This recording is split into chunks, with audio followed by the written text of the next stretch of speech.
Olá, mais uma vez no canal Negralo com a Lei da Atração.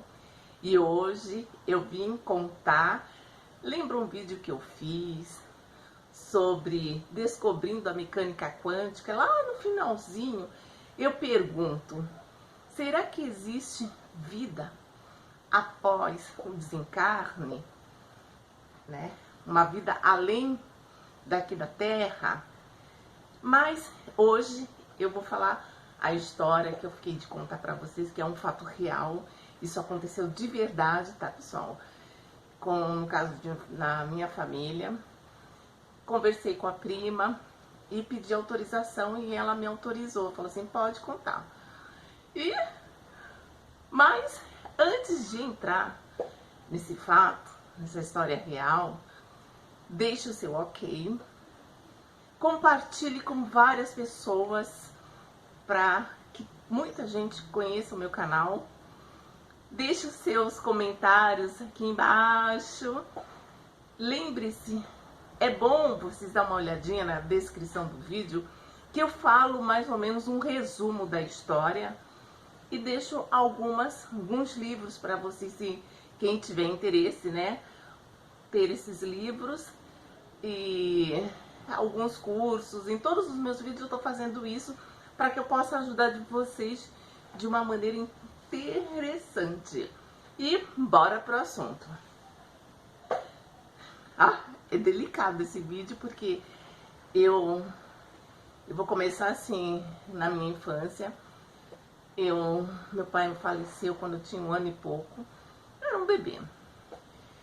E tem meu tio Cícero, que Deus o tenha, né, irmão da minha mãe, muito atencioso, um tio maravilhoso que eu me recordo dele, muito. Sabe aquele tio meigo, aquele tio assim que você falava, pra mim não era tio, era pai. Naquela época, com certeza, eu tinha ele como um pai.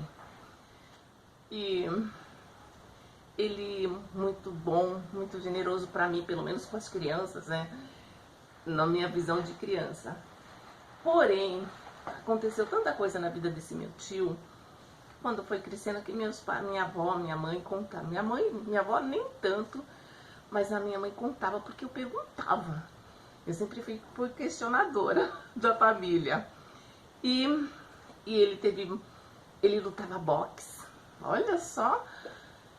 E também tinha uma vida assim, como ele era solteirão, então você imagina naquela época, né, não tinha tanta coisa arada, tanta métodos de prevenção. Portanto, vocês, por favor, se previnam quando tiver um relacionamento, um calzinho, um oba-oba. Por favor, façam isso. E também ele adquiriu uma doença venérea forte, né? Que marcou naquela época, era terrível. E também ele teve um acidente de bicicleta, né? Ele foi atropelado. A partir desse acidente ele começou a ficar meio... O tico-teco dele ficou meio perturbado. Fora isso, teve as discriminações, uma por ser negro, infelizmente, né? E devido àquele cheiro da pomada que ele precisava usar, devido à doença que ele adquiriu, de DST, que eu lembro até hoje, né? Ele foi muito discriminado. E aí ele começou a ficar, sabe, meio perturbado das ideias. Ai, meu Deus. E mesmo assim a gente, criança, não enxerga isso, mas o adulto sim. E ele conversava com a minha mãe que um dia ele iria tirar a vida dele. Minha mãe, no desespero, falava assim, foi até a delegacia e falava assim, meu irmão quer fazer isso, isso, isso. E os delegados, ele não vai fazer isso nunca. Imagina, ele só ameaça. Quem fala só ameaça, não faz. Pois é, infelizmente ele fez. Ele se enforcou. Infelizmente. E agora vem a parte que eu falo pra vocês. Será que existe vida após a morte, né? Vida além da vida terrena? Sim, existe. Agora eu vou contar a parte da minha prima. Falecendo, é costume a gente se desfazer de todos os objetos daquela pessoa. Como ele era solteirão, minha avó passou a morar com a gente, porque minha mãe era viúva, né? Então passou a morar com a gente e foi doando as coisas que ela pôde ficar dele. Ficou e doou um guarda-roupa para minha prima, essa prima. Né? Um guarda-roupa de solteiro, tinha um espelho, olha só. E tá, foi lá pra casa dela. Até perguntei pra ela, prima, aquele guarda-roupa era pesado, porque era de madeira. Naquela época os móveis eram bons, eram feitos de madeira, sabe? Pesada mesmo, tipo embuia, era mais que embuia, era uma madeira muito forte, pesada. Aí ela falou, não sei, ela não lembra, né, como que levaram aquele guarda-roupa pra casa dela. E tá, chegou na casa dela, que era uma casinha simples na época, um barraquinho, graças a Deus tinha um teto, né? E isso tudo, gente, em meados de 70 e pouco, não lembro direitinho assim, a época era 74, 73, por aí. E pronto. E o guarda-roupa tinha uma chavinha. Então ela fechava a chave, né? A portinha e pronto. E de vez em quando essa porta ficava aberta. E ela fechava a porta à noite. Ela lembra, falava assim, Lu, eu fechei a porta com a chave. E de manhã a porta estava aberta. Sem o meu marido, a única filha que tinha na época era um bebezinho, não tinha força para abrir nem alcançar.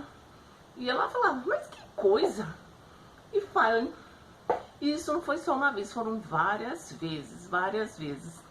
Até então, que ela estava no cantinho dela, lá perto da cama dela, e o guarda-roupa começou a abrir e fechar. E ela fechava com a chave. E ela falava assim, não, que ela achava estranho aquilo, porque não tinha vento, não tinha nada, e tava com a chave. Olha só, gente.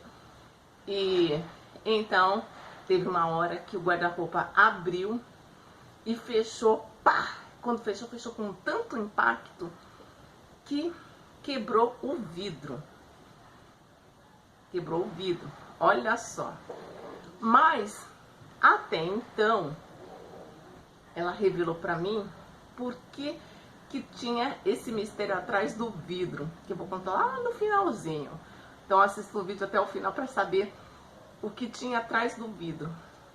Minha avó e minha mãe estavam procurando a escritura do terreno, né? A escritura do terreno. E não achava, se dava como perdido, já estavam quase pensando na segunda via. Então, é minha prima com o espelho quebrado. Ela falou assim, eu vou tirar de vez esse espelho, como tem a bebê, eu tenho medo que ela vá e se corte. Quando ela tirou o espelho, o que tinha atrás? Pois é, a escritura do espelho. A escritura que estava atrás do espelho, que ela ficou assim, gente, ela não lembra se foi de manhã, se foi à tarde, se foi dia. Sei que ela chegou e mostrou o papel e minha mãe e minha avó ficaram muito, mas muito grata. Agora você imagina se essa documentação fosse para nas mãos de estranhos, né? Então, conclusão, moral da história, existe vida após a morte? Existe sim, gente, porque esse foi um jeito do meu tio Cícero, que Deus o tenha, dele ter mostrado aonde estava o que tanto a mãe e a avó deles, né, tanto a mãe e a irmã procuravam.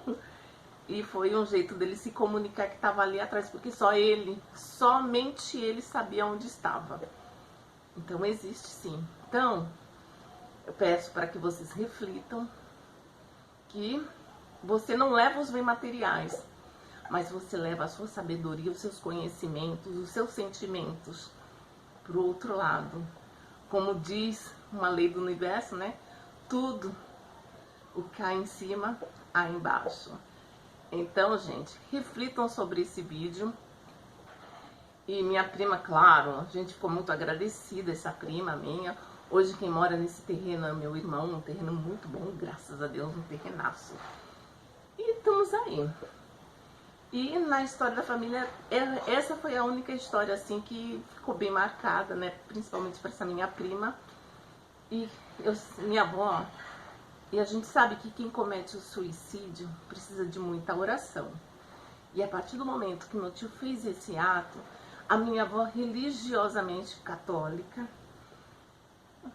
praticante, fervorosa, toda a vez que ela ia para a missa, ela pedia oração pro filho.